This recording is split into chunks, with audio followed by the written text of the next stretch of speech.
เจริญพรเมื่อวันจันทร์ที่ผ่านมา2-3 มื้อที่ผ่านมาอาตมาได้เล่าถึงเรื่องสัตตาหกรณียะคืออยู่ในช่วงกลางพรรษาโดยตถาคตในพระพุทธเจ้าทรงอนุญาตให้พระเดินทางจาริกไปนอนพักค้างคืนอยู่นอกวัดแต่ต่อมาเมื่อมีเหตุจำเป็นพระพุทธเจ้าจึงได้ทรงอนุญาตให้ไปได้และก็ครั้งที่แล้วเมื่อวันจันทร์อาตมาบอกถึงข้อยกเว้นสำหรับบุคคล5จำพวกนะคือเมื่อมีเหตุจำเป็นซึ่งนั่นก็คือว่ามีการก่อสร้างเหตุกุฏิวิหารหรือมีงานมงคลสิแล้วส่งคนไปนิมนต์พระสามารถที่จะไปฉลองศรัทธาได้แต่ว่าต้องกลับมาภายใน7 วันแล้วต่อมามีเรื่องยกเว้นเฉพาะให้แก่บุคคลบางกลุ่มนะพระพุทธเจ้าเอิ้นว่าเป็นสหธรรมิก5ประเภทสหธรรมิก5ประเภทมีภายแดคือ1ภิกขุ2ภิกขุณี3สิกขมานา4สามเณร5สามเณรีนะบุคคล5จำพวกนี้ถ้ามีเหตุจำเป็นเช่นแม้ว่าจะบ่ส่งคนมานิมนต์พระพุทธเจ้าก็ทรงอนุญาตให้ไปได้เช่นในกรณีทับอิฐที่อาตมาได้เว้าไปนั่นก็คือว่ามีพระบางองค์เจ็บไข้ได้ป่วยบ่สบายโดยภาษาพาเอิ้นว่าอาพาธดังนั้นจึงให้คนไปบอกแก่หมู่คณะสงฆ์ที่อยู่สำนักอื่นอยู่วัดอื่นว่าต้องการจะให้พระสงฆ์มานะเพราะว่าตนเองนั้นเจ็บป่วยบ่สบายเป็นอาพาธก็เลยมีคนนำไปทูลคราบทูลพระพุทธเจ้าพระพุทธเจ้าจึงเอิ้นพระสงฆ์มาแล้วก็บัญญัติสิกขาบทว่าดูก่อนภิกขุทั้งหลายบุคคล5จำพวกนี้ซึ่งได้แก่ภิกขุภิกขุณีสิกขมานาสามเณรสามเณรีนี่ทรงทูตมานิมนต์พึงไปได้แม้บ่ทรงมาก็พึงไปได้เช่นเดียวกันอันนี้คือแล้วต่อมาก็มีคนมีพระบ่สบายอีกก็ทรงทูตมาอีกพระเจ้าก็บอกอีกแบบเขาว่าแม้ว่าบ่ทรงทูตมาก็ให้พึงไปแต่ว่าการไปนั้นจะต้องมีเป้าหมายเฉพาะนั่นก็คือว่า1ไปเพื่อหาเอิ้นว่าคิลานพัฒน์คืออาหารสำหรับผู้ป่วย2ก็คือไปเพื่ออุปถากหรือว่าคิลานะอุปถาก3ก็คือไปเพื่อคิลานะเภสัชก็คือยารักษาโรคนำยารักษาโรคไปให้หรือไปปรุงยารักษาโรคให้4ไปเพื่อเยี่ยมยามถามข่าวอาการเจ็บไข้ได้ป่วยและก็ประการสุดท้ายไปเพื่อพยาบาลนะงั้นถ้าพระภิกขุองค์ใดองค์หนึ่งที่อยู่ห่างไกลออกไปเจ็บไข้ได้ป่วยแล้วส่งทูตมาบอกว่าต้องการให้พระสงฆ์ไปนี่พระพุทธเจ้าว่าแม้ว่าบ่ทรงไผมาพระเจ้าก็ทรงอนุญาตให้ไปได้เช่นเดียวกันวันนี้ต่อมา ที่ว่าถึงนั่นก็คือว่าในช่วงที่จำพรรษานี่บังเอิญว่ามีพระบางองค์ในเกิดความกระสันนั่นก็คือว่าอยากศึกเมื่ออยากศึกก็เลยใช้ให้ทูตนี่ไปแจ้งแก่หมู่คณะสงฆ์อยู่สำนักอื่นอยู่วัดอื่น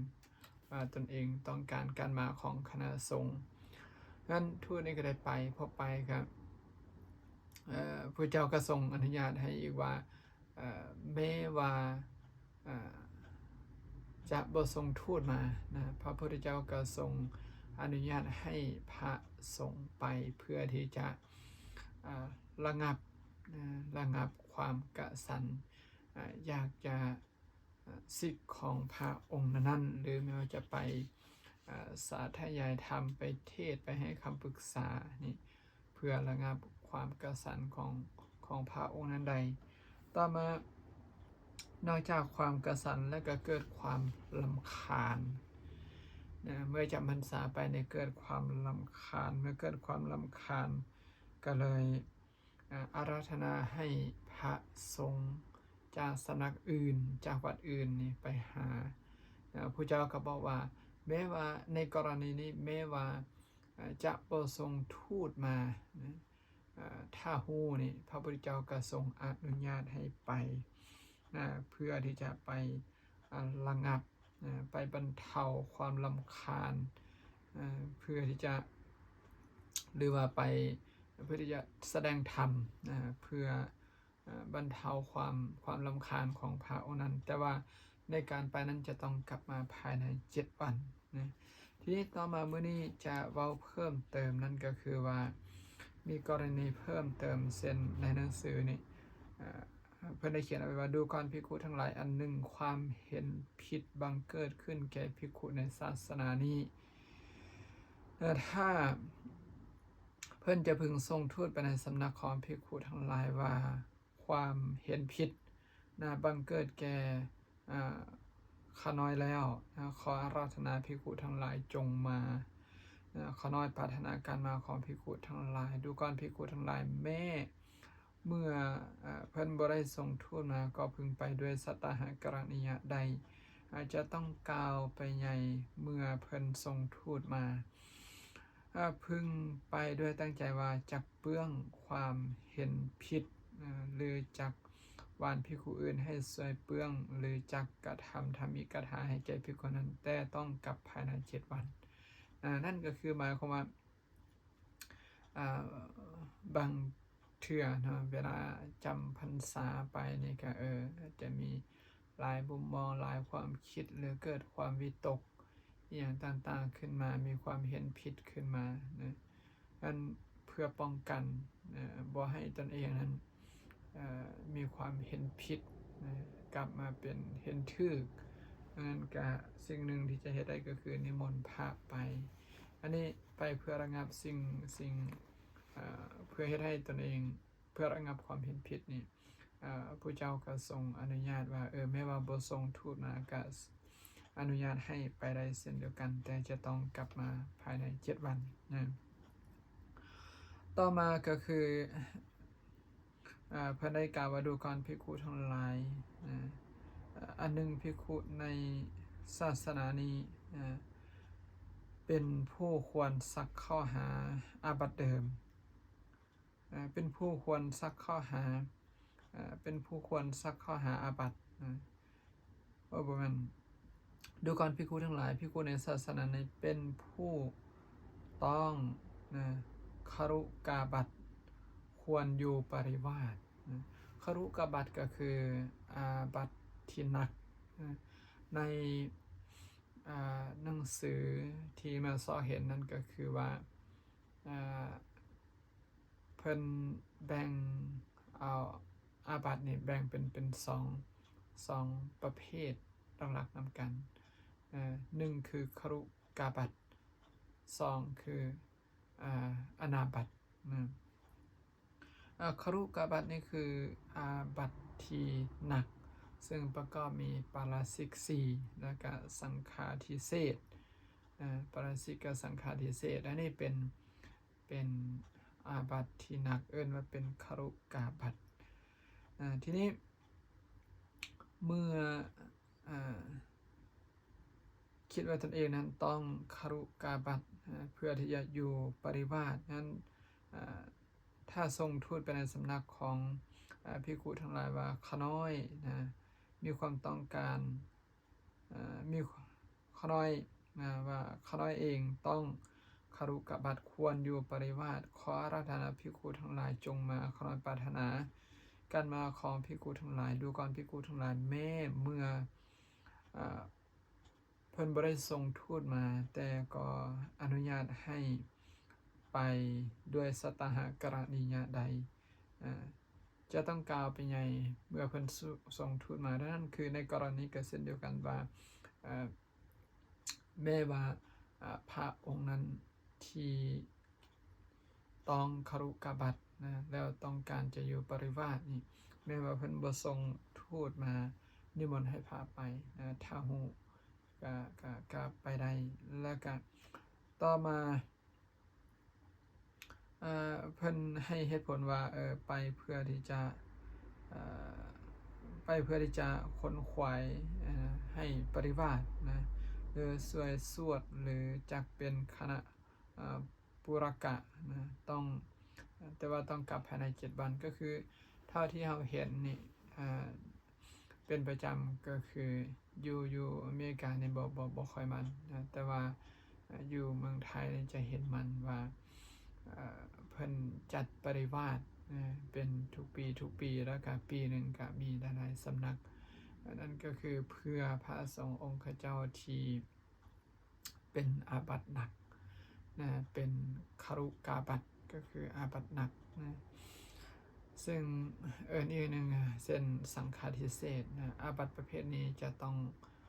เข้าปริวาสเท่านั้นจึงจะหลุดได้ดังนั้นเมื่อฮู้โตว่าต้องอาบัติต้องครุกาบัติก็วิธีที่จะออกก็คือต้องนิมนต์พระมานิมนต์พระมาแล้วก็แสดงความจำนงว่าตนเองจะเป็นผู้ต้องครุกาบัติแล้วก็ต้องการจะเข้าอยู่ปริวาสกรรมดังนั้นเมื่อพระเหล่านั้นฮู้ก็จะต้องไปให้ใดไปส่งขอใด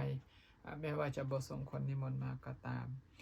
ประการต่อมาเพิ่นกล่าวไว้ว่าดูก่อนภิกขุทั้งหลายอันหนึ่ง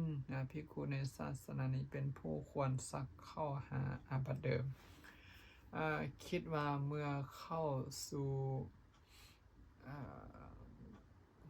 เมื่อต้องครุกาบัติแล้วนะออกมาแล้วก็ยังซักเข้าหาอาบัติเก่าอยู่นะอันนี้ก็เพิ่งคิดว่าตนเองจะเป็นแบบนั้นนะก็นิมนต์ส่งทูตไปนิมนต์ให้พระสงฆ์มาว่าตนเองนั้นต้องการมาของภิกขุทั้งหลายว่าตนเองนั้นเป็นผู้ซักเข้าหาอาบัติเดิมคือกลับไปสู่อาบัติเก่านะจึงขออาราธนาภิกขุทั้งหลายจงมาขอน้อยปรารถนาการมาของภิกขุทั้งหลายดูก่อนภิกขุทั้งหลายนะแม้เมื่อเพิ่นบ่ได้ส่งทูตมาก็พึงไปด้วยสัตตหกรณียะใดอาจจะกล่าวไปใหญ่เมื่อเพิ่นส่งทูตมานะพึงไปด้วยตั้งใจว่าจะกระทำคนขวายซักเข้าหาอาบัติเดิมจากสวยสวดจากเป็นคณะปุรกะแต่จะต้องกลับมาภายใน7 วันนะนี่ประการต่อมาก็คือนอกจากจะมีครุกาบัติแล้วก็จะมีว่าดูก่อนภิกขุทั้งหลายอันหนึ่งภิกขุในศาสนานี้เป็นผู้ควรมานัดถ้าเห็นว่าผู้เข้าปริวาสกรรมนี้จะมีพอครบมือมาในเพิ่นจะมีมานัดมีมานัดมีอภานนั้น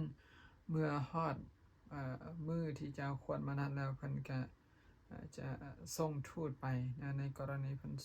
ส่งทูตไปในสำนักภิกขุทั้งหลายว่าขน้อยเป็นผู้ควรมานัดขออาราธนาภิกขุทั้งหลายจงมาขน้อยปรารถนาการมาของภิกขุทั้งหลายแม้เมื่อเพิ่นบ่ได้ส่งทูตมาก็พึงไปด้วยสัตหกรณียะใดแต่จะต้องกลับภายใน7 วันนะแล้วก็ การไปนั่นก็คือเพื่อที่จะขนขวายให้มานัดจากสวยสูตรหรือจะเป็นคณะปุรกะต้องกลับมาแต่ต้องกลับมาภายใน7 วันและต่อมาเพิ่นได้กล่าวไว้ว่าดูก่อนภิกขุทั้งหลายอันหนึ่งภิกขุในศาสนานี้เป็นผู้ควรอัปพานเมื่อขอมานัดแล้วก็ต้องต่อมาก็คือขออัปพานเพื่อที่จะออกปริวัติกรรมดังอยู่นี่ในเท่าที่เห็นผ่านมาก็คืออย่างวัดลาวพุทธรังสีนี่ผ่านมา2-3 ปีก่อนเพิ่นจะจัดปริวาสเป็นประจำเมื่อจัดปริวาสครบแล้วก็จะนิมนต์พระสงฆ์ที่อยู่แถวๆนี้นี่ไปนั่งเป็นคณะปุรกะเพื่อที่จะทำการออกอัปพานงั้นอันนี้เพิ่นจึงบอกว่าดูก่อนภิกขุทั้งหลายอันหนึ่งภิกขุในศาสนานี้ควรอัปพานถ้าเพิ่นจะพึงทรงทูตไปในสำนักของภิกขุทั้งหลายว่าเขาน้อยเองเป็นผู้ควรอัปพานนั้นขออาราธนาภิกขุทั้งหลายจงมา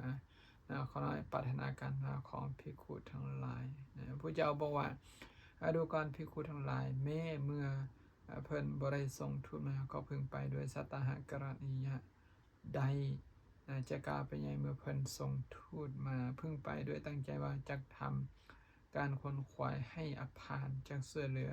จากซื้อสูตรหรือจากเป็นคณะปุรกะแต่ต้องกลับภายใน7 วันประการต่อมาก็คือดูก่อนภิกขุทั้งหลายอันหนึ่งสงฆ์อันหนึ่งสงฆ์เป็นผู้ใคร่เพื่อทำกรรมเป็นผู้ใคร่เพื่อทำกรรมคือตัดชนิยกรรมนิสยกรรมปัปภาชนิยกรรมปฏิสารนิยกรรมหรืออุเบกขานิยกรรมแก่ภิกขุทั้งหลายในศาสนาถ้าเพิ่นทรงทูตไปในสำนักของภิกขุทั้งหลายว่าทรงผู้เป็นใหญ่ใครปรารถนาการกระทำใครปรารถนาเพื่อกระทำเพื่อทำกรรมแก่ขน้อยคือผู้ที่จะถือทำกรรมแบบนี้ก็คือผู้ที่กระทำผิดทางวินัยเมื่อทำผิดทางวินัยก็จะถูกลงโทษงั้นถ้าเพิ่นจะพึงทรงทูตไปในสำนักของภิกขุทั้งหลายว่าทรงเป็นผู้ใครเพื่อทำกรรมแก่ขน้อยขออาราธนาภิกขุทั้งหลายจงมาขน้อยปรารถนาการมาของภิกขุทั้งหลายดูก่อนภิกขุทั้งหลายแม้เมื่อเพิ่นบ่ได้ทรงทูตมาก็พึงไปด้วยสัตตหกรณียะใดแต่ต้องจะกล่าวไปใหญ่เมื่อเพิ่นทรงทูตมาพึงไปด้วยตั้งใจว่าด้วยวิธีอย่างใดหนอทรงจึงจะบ่ทำกรรมหรือยังน้อมไปเพื่อกรรมมสถานันเบาแต่ต้องกลับมาภายใน7 วันคือเข้าใจว่าเมื่อเหตุผิดแล้วก็โดยเฉพาะหน้าที่ก็คือพระวินัยทรจะไปสำรวจกวดสอบจะไปสอบถามไปตัดสินคดีความผิดมานี้เช่นในกรณีนี้ก็คือไปเพื่อได้จะถือกล่าวหาแล้วก็ผ่อนปลนจากหนักให้เป็นเบาดังนี้เป็นต้นและประการต่อมาในเพิ่นว่าอันหนึ่งภิกขุได้ทรงภิกขุอันหนึ่งภิกขุนั้นได้ทรงทูตไปได้ทรงภิกขุนั้นได้ถูกทรงทำกรรมคือตัสนิยกรรมนิยสกรรมปภาชนิยกรรมปฏิสารนิยกรรมหรืออุเบกถ้าเธอจะพึงทรงทูตไปในสำนักของภิกขุทรงได้ทำกรรมแก่ขน้อยแล้วขออาราธนาจงมาขน้อยปรารถนาการมาของภิกขุทั้งหลายดูก่อนภิกขุทั้งหลายแม้เมื่อเธอบ่ทรงทูตมาก็พึงไปด้วยสัตตหกรณียะจะต้องกล่าวไปใหญ่เพื่อเพิ่นทรงทูตมาพึงไปด้วยตั้งใจว่าด้วยวิธีอย่างใดหนอภิกขุทั้งหลายพึงประพฤติชอบหายเย่อหยิ่งประพฤติแก่ตัวใดและสงฆ์จะได้ระงับกรรมนั้นเสียจะต้องกลับมาภายใน7 วันอันนี้เป็น เป็นเรื่องของภิกขุล้วนๆเลยเป็นเรื่องของพระสงฆ์ล้วนๆเป็นพระภิกขุสงฆ์ล้วนๆที่มีความที่ซอว่าจะกระทำความผิดหรือว่ากระทำความผิดแล้วนั่นไปเพื่อที่จะซอยส่งด้วยกันนั่นในกรณีนี้แม้ว่าบ่ส่งผู้ใดมาเลยพระพุทธเจ้าก็ทรงอนุญาตไปได้เช่นเดียวกันนั้นขอเจริญพร